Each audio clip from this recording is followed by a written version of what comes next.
I don't think, I don't want to say that I don't think Shakespeare should be cancelled, nor should his texts be banned at all. I don't think students should hate Shakespeare either. However, Shakespeare has, since, I started teaching over 10 years ago, but even when I was at school and before that, been a compulsory element of the GCSE curriculum.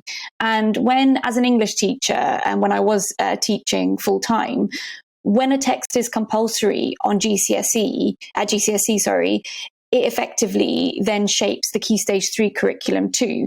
And we all know that as much as Shakespeare is so rich in terms of language, it contributed to our understanding of culture, society. We understand so much about England's historical context through Shakespeare. The accessibility of Shakespeare's language for a range of students is actually quite difficult, and then can form a barrier to students' enjoyment of literature. Equally, as a teacher, and I'm sure there are many teachers who might relate to this, as students constantly will ask us in lessons, why are we still doing this, miss?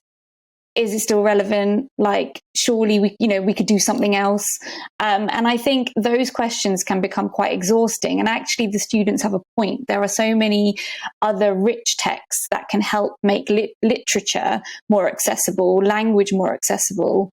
For example, when I taught, Pride and 19th century literature is also compulsory on the GCSE curriculum. And when I was teaching it, one of the ways I made it accessible was through teaching Bride and Prejudice alongside Pride and Prejudice, and then looking at extracts from A Suitable Boy, for example. And those texts then make 19th century, Jane Austen in this example, more accessible.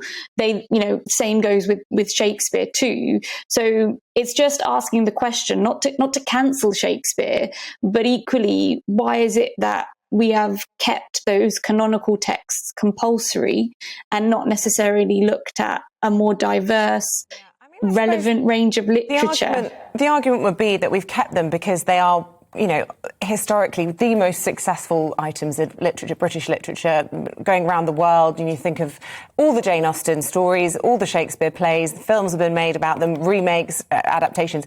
When you're saying everything that you struggle with, people saying, oh, why are we still talking about this and it can't relate to their life? It says to me we need to be starting younger. We need to be educating from a younger age. What, Shakespeare? Yes, Aileen, because that's Zahara, the key. Zahara, let me finish my point. You're talking sense. She's not, obviously. But I think the whole point about it is, I think it should be a voluntary study as opposed to a compulsory study.